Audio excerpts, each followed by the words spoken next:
Dès ce lundi 26 avril, tous les élèves des écoles maternelles et élémentaires, ainsi que leurs enseignants, regagneront leur classe, fidèles en cela à notre objectif, depuis la fin du premier confinement, d'assurer aux élèves la continuité de ce lien physique le plus qu'il soit possible.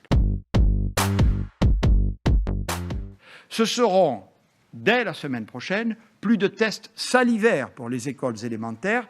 Nous en réalisions 250 000 par semaine fin mars.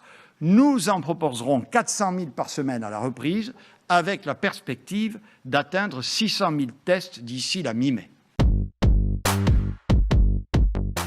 En complément des tests salivaires, la grande nouveauté de la reprise, Olivier Véran y reviendra, sera le déploiement des autotests. Il s'agit d'un prélèvement nasal, mais beaucoup plus simple et léger que pour les tests PCR, et dont le résultat est connu en 15 minutes. Nous avons passé des premières commandes massives, 64 millions d'autotests, qui arriveront à partir de la semaine prochaine et seront proposés à tous les personnels de l'Éducation nationale dès la semaine prochaine, puis à tous les lycéens à partir de la semaine du 10 mai. Les collèges et les lycées reprendront en distanciel, puis, normalement, à partir du 3 mai, en présentiel. À partir du 3 mai également, nous pourrons lever les contraintes de déplacement en journée et envisager, sous réserve de l'évolution de la situation sanitaire, un nouveau train de réouverture autour de la mi-mai qui pourrait commencer par les commerces, certaines activités culturelles et sportives et les terrasses.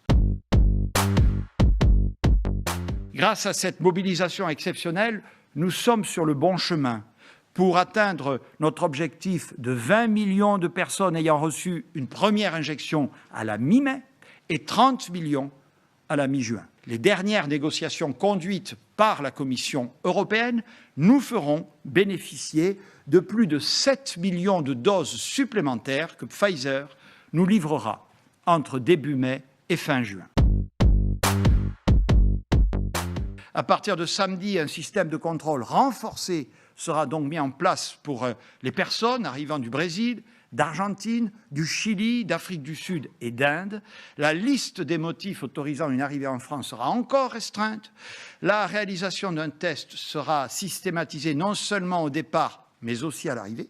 Et surtout, chaque personne fera ensuite l'objet d'une quarantaine stricte décidée par autorité préfectorale et assortie de contrôles par les forces de l'ordre.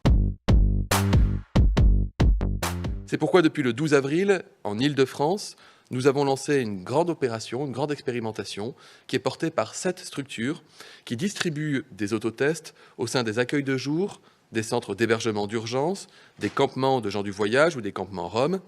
Ce sont 1,5 million d'autotests qui seront distribués sur l'ensemble du territoire pour couvrir ces populations les plus précaires.